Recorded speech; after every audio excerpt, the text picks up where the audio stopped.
દેશની સીમાઓ માતાના વસ્ત્ર સમાન છે. તેનું રક્ષણ કરવું દરેક ભારતીયની ફરજ છે. ભીષ્મ પિતામહ. નમસ્કાર દર્શક મિત્રો, સરહદ ન્યૂઝ ચેનલમાં આપનું સ્વાગત છે. હું અનિતા ગોસ્વામી. હવે જોઈએ સમાચાર વિસ્તારથી. બનાસકાંઠાના દિયોદરમાં વ્યાજખોરનો ત્રાસ. 3.40 લાખ સામે 8 લાખ વસૂલ્યા. કુખ્યાત ભરત દેસાઈ સામે ગુનો દાખલ. બનાસકાંઠાના દિયોદરમાં વ્યાજખોર ભરત દેસાઈ ભડકોસણ સામે પોલીસે કાર્યવાહી કરી છે.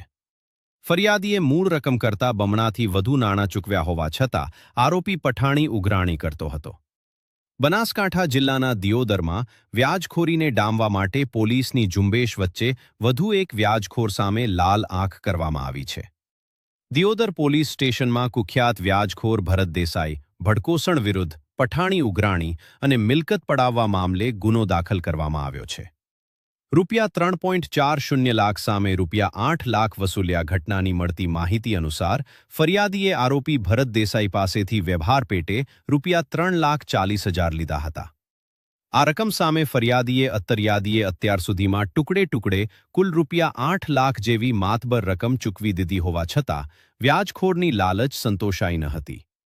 વ્યાજનું વ્યાજ ગણીને આરોપી હજુ પણ વધુ નાણાં માટે પઠાણી ઉઘરાણી કરી માનસિક ત્રાસ આપી રહ્યો હતો. અગાઉ પણ અનેક ગુનામાં સંડોવાયેલો છે. આરોપી નોંધનીય છે કે આરોપી ભરત દેસાઈ ભડકોસણ સામે અગાઉ પણ વ્યાજખોરીના અનેક ગુનાઓ નોંધાઈ ચૂક્યા છે. પોલીસ ચોપડે ચડી ચૂકેલો આ વ્યાજખોર ફરી એકવાર નિર્દોષ લોકોને પોતાના વ્યાજચક્રમાં ફસાવી પાયમાલ કરતો હોવાની વિગતો બહાર આવી છે.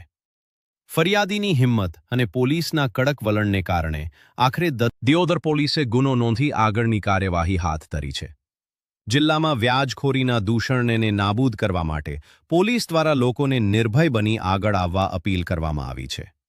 રિપોર્ટ રમેશગીરી ગોસ્વામી, સરહદ ન્યૂઝ, ગુજરાત.